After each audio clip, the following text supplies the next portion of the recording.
Welcome or welcome back to my channel. I'm Literary Mad Max, and today we're going to be talking about the 18 books that I read in October. This month felt like how I was supposed to be reading. I finally felt like I was back to how I expect to read. Like, I'm wanting to read more. I am reading more often, and obviously more books than I have in the past few months for sure. I had some time off, and I think that helped. I had a lot of fun things happening though too. I definitely was very busy, but I don't know. It's the fall spirit. It's the Halloween. It's my birthday. Everything feels right. I read 18 books in total, 6,210 pages, and my average rating was 3.8. That is a little on the low end for me. I'm a pretty easy rater, but I did have some stinkers this month, so it makes sense to me. My average book length was 380 pages, and my average time to finish a book was 4 days. So that's pretty good. My top genre was fantasy, and then horror, and then queer books, which those are usually the three genres that I kind of intermingle what's highest and what's not. I read only fiction this month. There was no nonfiction this month, despite trying to put one on my TBR. I have just not been itching for a nonfiction. I read quite a few horror arcs. That video is already up, and I read Vampires at Sea by Lindsay Meerbaum. This is about two vampires. They're a couple and they go on this gay cruise together, but then one of them gets very interested in the shapeshifter. It's a super short book, so I probably shouldn't talk about it anymore. I gave it like a 3.75. It's not great entirely, but like I had a very good time reading it. I read it in the one sitting. I thought it was really good. I enjoyed myself, but I know a lot of people haven't been loving this. Like, it doesn't have great ratings, but I don't know. I don't know what to say. I had a good time. And then I also didn't start, but I did finish King's Sorrow this month. That book has no business being so many pages. It's like a dark academia, more fantasy than horror, and it's set in 5 books. It's 5 books in one book, and each book is like a very separate plot line. It's almost episodic, and I really don't think it needed to all be in one book or that we needed all of it. It's kind of like a King Arthur retelling a little bit, but we follow 6 friends starting in college and then eventually into like their 50s-ish, I think is where we end up. And I did end up getting invested in the characters, but it's mostly a character story. It's not a whole lot of the plot or the myth, and if you don't like that, you're really not gonna like this book. But the audiobook is a full cast.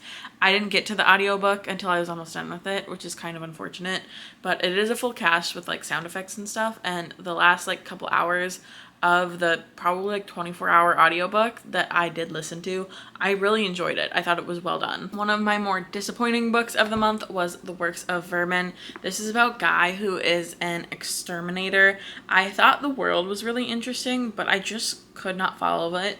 Erin Ennis has a very distinct, specific way of writing, and it doesn't always work for me, I guess. I liked Leech a lot, but this was just very confusing to me and didn't like benefit me in a way that I got attached to the characters. But Guy is an exterminator. There's these huge worms, and we get both like his perspective, which is like a lower class perspective, and then from like the higher class perspective, this is like very late stage capitalism, super huge wealth disparity. But I just kind of did not care, and I think that was my biggest issue with this book. And I gave it like a 3. I don't know. It's the best I could do for this one. I read The Graceful Patient by Caitlin Starling, and I ended up pre-ordering it, so I did get these goodies, which are really fun. I don't think I've showed these off yet. Wow. And it's about a woman who goes for a cancer treatment. It's kind of like her last-ditch attempt to live, and she ends up not knowing what is real, if she's losing her mind or if they're like doing something to her, and it's really sad. It's kind of like if you combined We Spread and Spread Me together in one book. That's how this book feels to me. I liked it a lot. I have a lot of medical anxiety, not to the point that this like triggered anything, but it was especially effective for me. I think it was so like kind of cosmic and bizarre that I didn't feel super attached to it myself, but definitely be aware of that when you're picking it up. Like with all horror and just books in general, definitely look up your trigger warnings.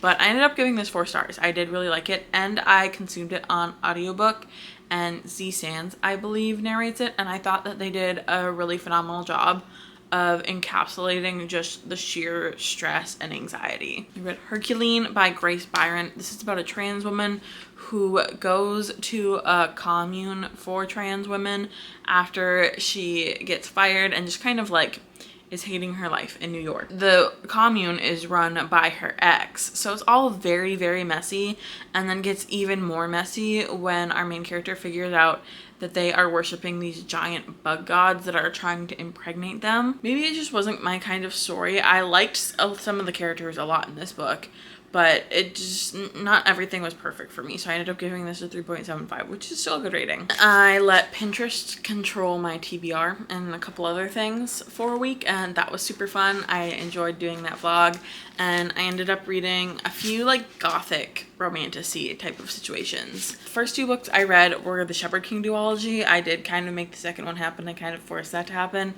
But I did really enjoy these. The magic system in this is really interesting. It's a tarot-based magic system, so anyone can use magic, but it is really a small portion of people because there are a limited number of tarot cards, and there's also this weird like mist fog that surrounds the kingdom that's very bad for them. And anyone who can naturally use magic without the tarot cards is seen as like sick and they need to die. Unless the king can find a use for them, then they're fine. In the first one, we mostly follow Elspeth, who has this affliction, but starts to help these rebels that are in the kingdom.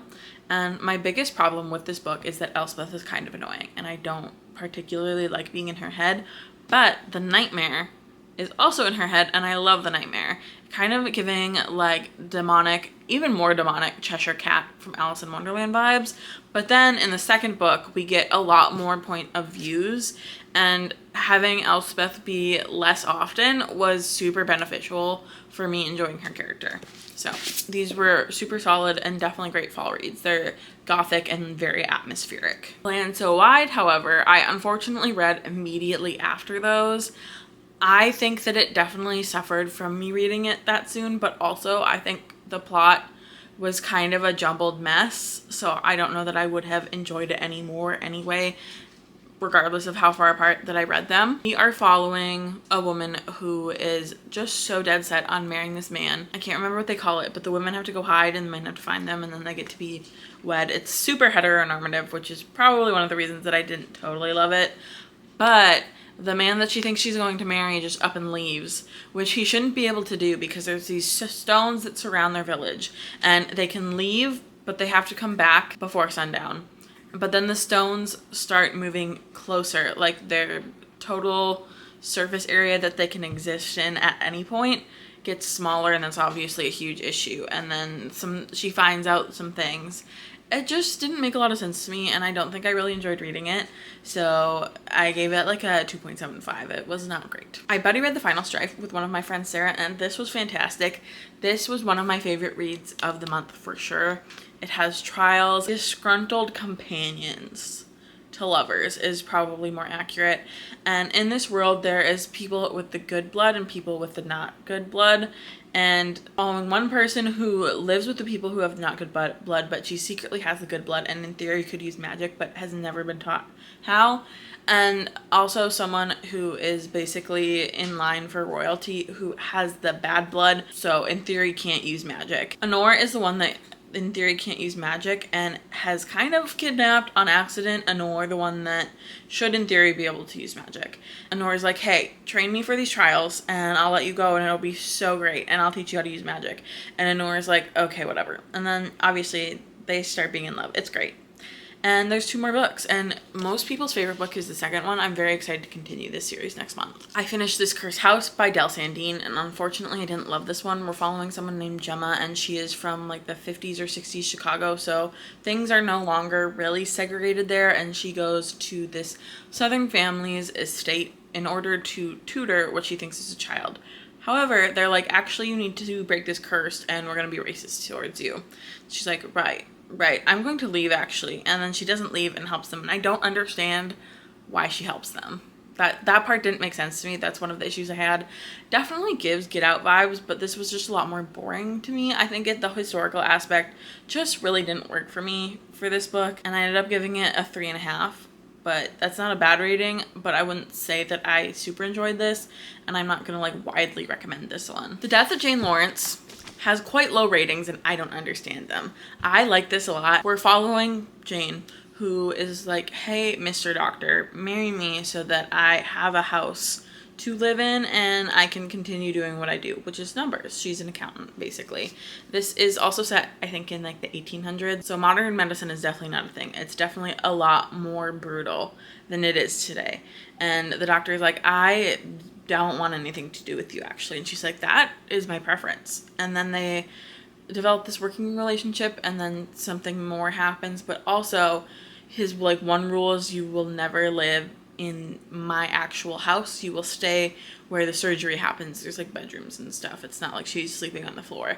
But obviously one of the first things that happens after they're wed is that she has to stay in this house. And obviously things go super downhill after that. I thought that this was really horrifying. It's a little more like fever dreamy, cosmic almost, and I think that's probably where people had issue with it. But I found the medical malpractice super horrific, but also like the supernatural horror I was stressed out about. I thought this was great. I don't understand why people don't like it. I gave this like a 4-star, high 4. And then I read The Starling House by Alex E. Harrow. I thought this was fantastic.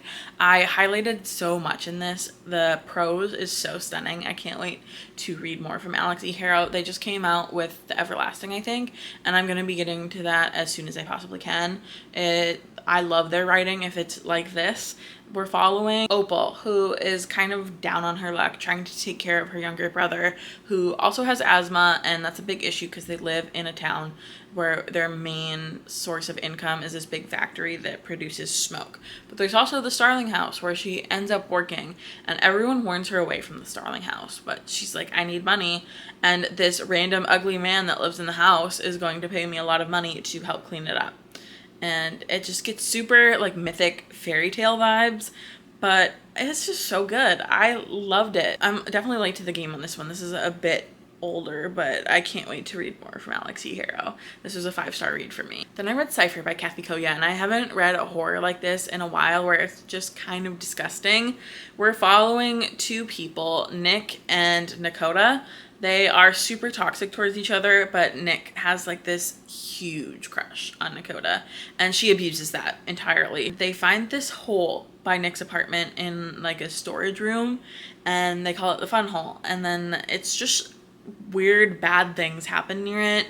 They start putting like bugs and rats and other smaller creatures in it to see what will happen, and bad things obviously happen. So then they stick like a video recorder. It's like pre-cell phones that had cameras in them, but they stick a recorder down there and then watch the footage, and it only changes for Nick, which I think is really interesting. So they end up falling down the hole, obviously, and Nick gets this hole in his hand and he kind of becomes the hole, and it just super devolves. Everybody loses their ever-loving minds. It's just bonkers.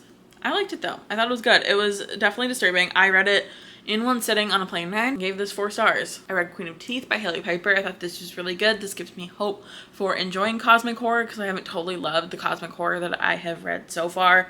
But we are following a woman who is kind of subhuman in this world. She has this genetic code that basically they get to have her as property, kind of, but then she starts growing teeth down there, and the transformation continues up, and she's like, this is happening to me. I'm not gonna be your property anymore. Chaos ensues. It was really good. I liked it a lot. I mostly listened to it, and I thought the audiobook was pretty well done too. If you're not super sure about cosmic horror, I feel like this would be a good entry point because it starts out super in the real world, and as our main character is brought into the cosmicness of it all, so are we. So it's really easy to follow. Moon by Delilah S. Dawson is probably one of the only 5-star books that I had this month.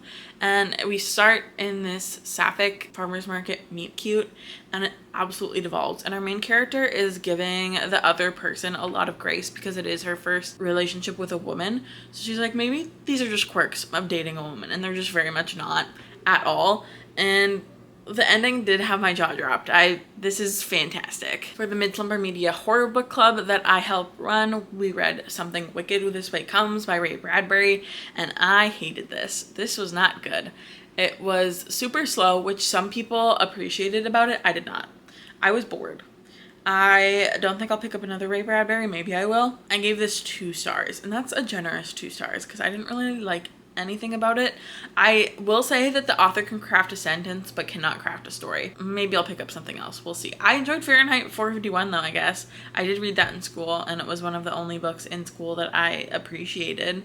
But this was not it at all. I finished An Unlikely Coven, which is like a contemporary urban fantasy about a family witch coven, and her entire family hates her. I don't understand why she puts up with it at all, but she also doesn't have the typical witch magic. She can like absorb a lot of magic but can't use it, and that's like the crux of a lot of her issues. But she develops this found family throughout the story, which I really enjoyed. I like the found family a lot. The only other thing that I did not love about this book is that they use a lot of like therapy speak in just like general dialogue with characters, and that super bugs me a lot in books when they do that. But other than that, I thought it was like a really solid like 3.75 to 4 star, and I would probably pick up from this author again even if it was contemporary, and I'm not a contemporary girl at all, so that's definitely saying something. And finally, I finished A Discovery of Witches by Deborah Harkness. This was super slow, but I was warned that it was slow. It's very much an academic story, and it's between a witch and a vampire, so pretty classic. They're super entrenched in academia, and witches don't know a lot about vampires. Vampires don't know a lot about witches because they're kind of like in this race war almost, but it's just like kind of this overbearing man character, but the excuse is that vampires are akin to animals and he can't help it. That I did not love, but I can totally see this being like a show on CW. I think it would adapt super well to that kind of story, and they're basically looking for this missing piece of literature that will help them, I guess, kind of move along in the story mostly. And they end up having to time travel, and the next book will be time travel. I am not sure if I'll continue the series yet. I'm kind of like waffling on it. I do have the next 2 books, and I think I'll keep them for now, but I'm not like itching to start the next book. That was everything that I read in October. Thanks for sticking through this video with me. Let me know the best thing that you read in October, and if you didn't read anything particularly exciting, leave me some kind of witch emoji for A Discovery of Witches, and I will see you in the next video. Bye!